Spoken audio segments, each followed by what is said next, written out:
My cast iron skillet has been heating up in my preheated oven without anything in it. I pulled it out with a mitt and it is very hot, so I put my butter in there and I'm letting my butter melt now. And when it is completely melted, I am going to put in my batter and then I'm going to put it back in the oven to cook.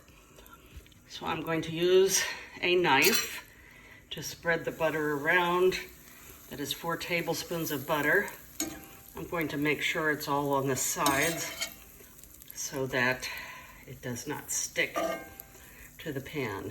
And when the butter is completely melted, I will put the batter in there.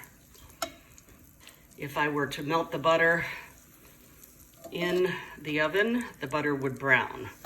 So I only put the cast iron skillet in there without the butter. As you can see, this works very well and the butter is not browned. And it's melting quite nicely.